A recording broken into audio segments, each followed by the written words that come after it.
നമസ്കാരം. മഹാഭാരതത്തിന്റെ അടുത്ത എപ്പിസോഡിലേക്ക് ഏവർക്കും സ്വാഗതം. കർണനെയും അവന്റെ പരാക്രമത്തെയും ശല്യർ ഇടിച്ചു സംസാരിച്ചപ്പോൾ കർണന് കോപം അടക്കാൻ കഴിഞ്ഞില്ല. ശല്യർ എന്തു പറഞ്ഞാലും ഒന്നും എതിർത്തു പറയില്ല എന്ന് തീരുമാനിച്ചിരുന്ന കർണൻ മാദ്രേശന്റെ പ്രകോപനകരമായ വാക്കുകൾ കേട്ടപ്പോൾ അദ്ദേഹത്തെ ശകാരിക്കാൻ തുടങ്ങി. കർണൻ പറഞ്ഞു, അങ്ങ് ഇങ്ങനെയൊക്കെ പറയുന്നതിൽ ഒരു അത്ഭുതവുമില്ല. ബന്ധുഭാവത്തിൽ വന്നുകൂടിയ ശത്രുവാണ് അങ്ങ്. പാണ്ഡവർ അങ്ങയെ പറഞ്ഞയച്ചതായിട്ടാണ് എനിക്ക് തോന്നുന്നത്. അങ്ങ് ധർമാധർമ്മങ്ങളെ അറിയാത്ത നാട്ടുകാരനാണ്. നിങ്ങൾ സദാചാര നിഷ്ഠയില്ലാത്തവനാണ്. മദ്യപാനം, ചൂതുകളി, നായാട്ട് തുടങ്ങിയ നീചകൃത്യങ്ങളിൽ മുഴുകിയിരിക്കുന്നവരാണ് മാദ്രദേശക്കാർ. മദ്യപാനം ചെയ്ത് നഗ്നരായി തുള്ളിക്കളിക്കുന്നവരാണ് നിങ്ങളുടെ രാജ്യത്തുള്ള സ്ത്രീകൾ. അങ്ങനെയുള്ള ഒരു സ്ത്രീയല്ലേ അങ്ങയെയും പ്രസവിച്ചത്. പിന്നെ അങ്ങേക്ക് എങ്ങനെ ധർമ്മബോധവും പൗരുഷവും ഉണ്ടാകും?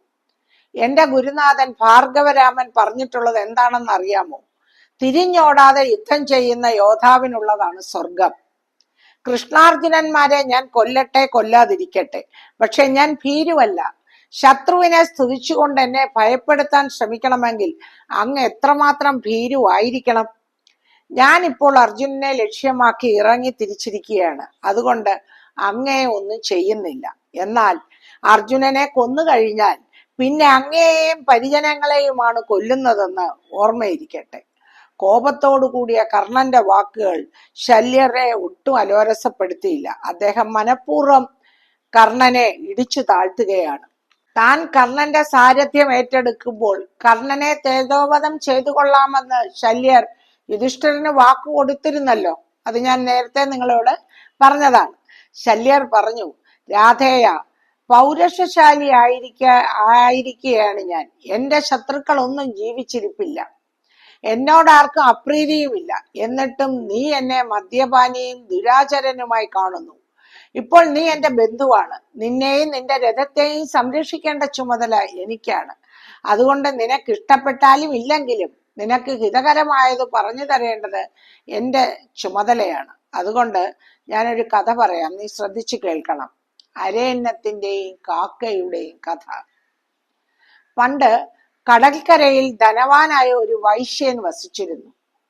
ദയാലുവും ധാർമ്മികനുമായ അദ്ദേഹം പുത്രപൗത്രാദികളോടൊപ്പം സസുഖം പാർത്തു വന്നു. ഒരു കാക്ക പതിവായി അവന്റെ വീട്ടിൽ എച്ചിൽ തിന്നുമായിരുന്നു. പുത്രന്മാർക്ക് കാക്കയിൽ കൗതുകം തോന്നി. കാക്ക ധാരാളം ആഹാര സാധനങ്ങൾ നൽകി. കാക്ക അതെല്ലാം തിന്ന് തടിച്ചു കൊഴുത്തു. അതോടെ അവൻ അഹങ്കാരിയുമായി.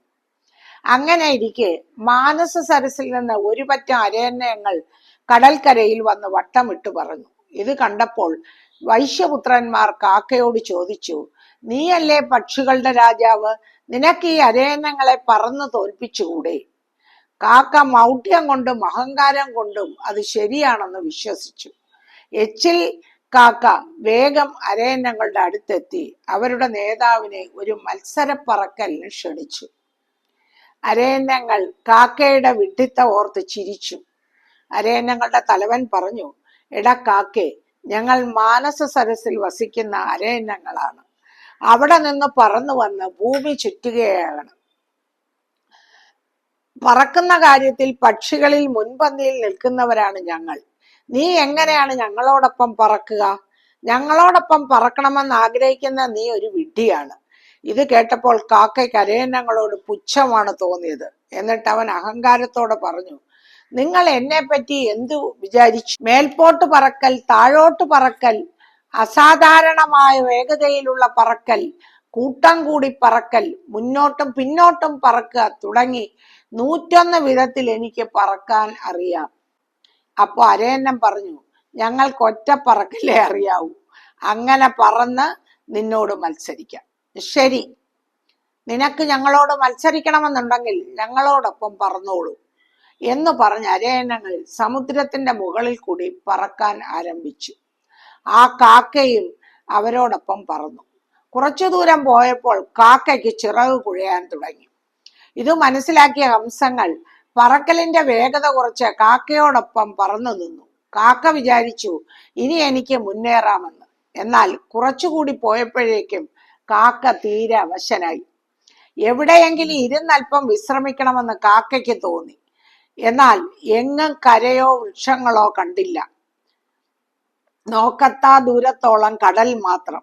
മേൽപോട്ട് പൊങ്ങാൻ നിവർത്തിയില്ലാത്ത കാക്ക വെള്ളം തൊട്ടുകൊണ്ട് സാവധാനം പറന്നു.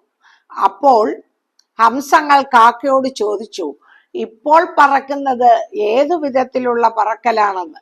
കാക്കയ്ക്ക് ഒന്നും പറയാൻ ശക്തിയില്ലാതെ ഞാൻ വെള്ളത്തിൽ വീണ് ചത്തുപോകുമെന്ന് ഭയപ്പെട്ടു.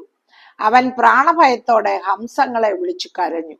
കാക്കയുടെ ദീനവിലാപം കേട്ട് ഹംസത്തലവൻ താഴ്പോട്ട് പറന്ന് കാക്കയെ കാലുകൊണ്ട് പിടിച്ചു പൊക്കി പുറത്തിട്ട് പറന്ന് ഒരു ദ്വീപിൽ ചെന്നിറങ്ങി.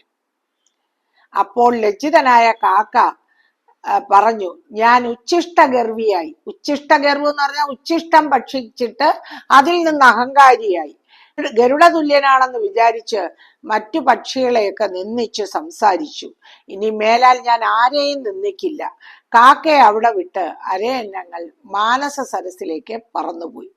കഥ പറഞ്ഞു നിർത്തി ശല്യർ കർണനോട് പറഞ്ഞു, കർണ, വൈശ്യന്റെ എച്ചില് തിന്ന് വളർന്ന കാക്കയെ പോലെ നീ ധാർത്തരാഷ്ട്രന്റെ ഉച്ഛിഷ്ടപുഷ്ടനാണ്. ഉച്ഛിഷ്ടപുഷ്ടനാണെന്ന് പറഞ്ഞാൽ ഉച്ഛിഷ്ടം ഭുജിച്ചവനാണ്, കഴിച്ചവനാണ്. ശ്രേഷ്ഠതയുള്ളതിനെയൊക്കെ നിന്ദിക്കലാണ് നിന്റെ ജോലി. ഭീഷ്മരും കൃപരും അശ്വത്ഥാമാവും ഒക്കെ കൂടെ ഉണ്ടായിട്ടും വിരാട നഗരിയിൽ വെച്ച് നീ എന്തുകൊണ്ട് ഏകനായി നിങ്ങളെ എതിർത്ത വിജയനെ കൊന്നില്ല? അദ്വൈത വനത്തിൽ വെച്ച ഗന്ധർവന്മാരുമായി ഏറ്റുമുട്ടിയപ്പോൾ നീയല്ലേ ആദ്യം ഓടിയത്? നീ പൊങ്ങച്ചം പറയാതെ അടങ്ങി ഇരിക്കൂ. കർണന്റെ ഗർവിനെ തകർക്കാനാണ് ശല്യർ ഇങ്ങനെ പറഞ്ഞത്. പക്ഷെ ശല്യർ പറഞ്ഞതൊന്നും കർണൻ ഇഷ്ടപ്പെട്ടില്ല. അവൻ ചൊടിച്ചുകൊണ്ട് പറഞ്ഞു, എടോ ശല്യ, പാർത്ഥന്റെ മോഹാസ്ത്രങ്ങളും പാർത്ഥസാരഥിയുടെ ബലവും ഞാൻ നന്നായി അറിയുന്നുണ്ട്. അതൊക്കെ അറിഞ്ഞുകൊണ്ട് തന്നെയാണ് ഞാൻ അവനോട് എതിർക്കുന്നത്. എനിക്ക് അതിൽ ഒട്ടും ഭയവുമില്ല. എന്നാൽ പരശുരാമനിൽ നിന്നും ഒരു വിപ്രനിൽ നിന്നും ലഭിച്ച ശാപങ്ങളെ ഞാൻ ഭയപ്പെടുന്നു എന്ന് പറഞ്ഞ് കർണൻ തുടർന്നു. കർണൻ തനിക്ക് കിട്ടിയ ശാപങ്ങളെ പറ്റി ശല്യരോട് പറയുന്നു. ദിവ്യാസ്ത്രം ലഭിക്കുന്നതിനായി കർണൻ പരശുരാമനെ സമീപിച്ച് അദ്ദേഹത്തോടൊപ്പം വസിച്ചു. ഒരു ദിവസം അദ്ദേഹം തന്റെ മടിയിൽ തലവെച്ച് കിടന്നുറങ്ങുകയായിരുന്നു. ആ സന്ദർഭം നോക്കി ദേവേന്ദ്രൻ ഒരു വണ്ടിന്റെ രൂപമെടുത്ത് വന്ന് തന്റെ തുടയിൽ തുളച്ചു കയറി. ധാരാളം രക്തം വാർന്നു. ഒരിക്കലും ഒരു ക്ഷത്രിയനല്ലാതെ ഇത്രയും വേദന സഹിച്ചിരിക്കാൻ കഴിയില്ല. ശരീരം അനക്കിയാൽ ഗുരുവിന്റെ നിദ്രയ്ക്ക് ഭംഗം ഉണ്ടാകുമെന്ന് കരുതി കർണൻ വേദന സഹിച്ച് അനങ്ങാതെയിരുന്നു. അതായത് ഒരു ബ്രാഹ്മണനോ മറ്റുള്ളവരോ ആണെങ്കിൽ ഈ വണ്ട് വന്ന് തന്റെ തുടയിൽ തുളയ്ക്കുമ്പോൾ വേദന സഹിക്കാൻ വയ്യാതെ നിലവിളിച്ച് ബഹളം ഉണ്ടാക്കി ശരീരം അനക്കും. എന്നാൽ ഒരു ക്ഷത്രിയൻ ആ വേദന കടിച്ചു പിടിച്ച് സഹിച്ചിരിക്കും. അപ്പോ അത് മനസ്സിലാക്കി തന്നെയാണ് ദേവേന്ദ്രൻ കർണന്റെ തുട തുളച്ചത്. ക്ഷിപ്രകോപിയായ പരശുരാമൻ കർണന്റെ മടിയിൽ തലവെച്ച് കിടന്നുറങ്ങുകയുമായിരുന്നു. ആചാര്യൻ ഉണർന്നപ്പോൾ തന്റെ തുടയിൽ നിന്ന് പ്രവഹിച്ച രക്തം കണ്ട് താൻ ഒരു ബ്രാഹ്മണനല്ലെന്ന് ഉടൻ തന്നെ അദ്ദേഹം തീരുമാനിച്ചു. കോപത്തോടെ അദ്ദേഹം ചോദിച്ചു, നീ ഒരു ബ്രാഹ്മണനല്ല, സത്യം പറയൂ, നീ ആരാണ്? കർണൻ പറഞ്ഞു, ഞാനൊരു സൂതപുത്രനാണ്. അപ്പോൾ സൂതനായ നീ അതും മറച്ചു വെച്ചു ബ്രാഹ്മണനാണെന്ന് എന്നോട് നുണ പറഞ്ഞു. അതുകൊണ്ട് എന്നിൽ നിന്ന് നേടിയ അസ്ത്രവിദ്യ വേണ്ട നേരത്ത് നിന്റെ മനസ്സിൽ തോന്നാതെ പോകട്ടെ എന്ന് പരശുരാമൻ കർണനെ ശപിച്ചു. ഇതുപോലെ മറ്റൊരു ശാപവും എനിക്ക് ലഭിച്ചിട്ടുണ്ടെന്ന് കർണൻ പറയുന്നു. ഒരിക്കൽ കർണൻ കാട്ടിൽ കൂടി പോകുന്ന സമയത്ത് അബദ്ധത്തിൽ ഒരു അസ്ത്രം എയ്ത് ഹോമത്തിന് പാല് കറക്കുന്ന ഒരു പശുവിന്റെ കിടാവിനെ കൊല്ലാനിടയായി. ഒരു വിപ്രൻ എന്ന് പറഞ്ഞാൽ ബ്രാഹ്മണൻ ആയിരുന്നു ആ പശുവിന്റെ ഉടമ.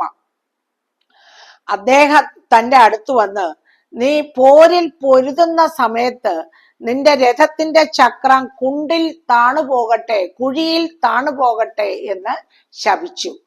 ഞാൻ ബ്രാഹ്മണനെ കുമ്പിട്ട് പലരും നൽകി പ്രസാദിപ്പിക്കാൻ ശ്രമിച്ചു. പക്ഷെ അതുകൊണ്ടൊന്നും ഫലമുണ്ടായില്ല.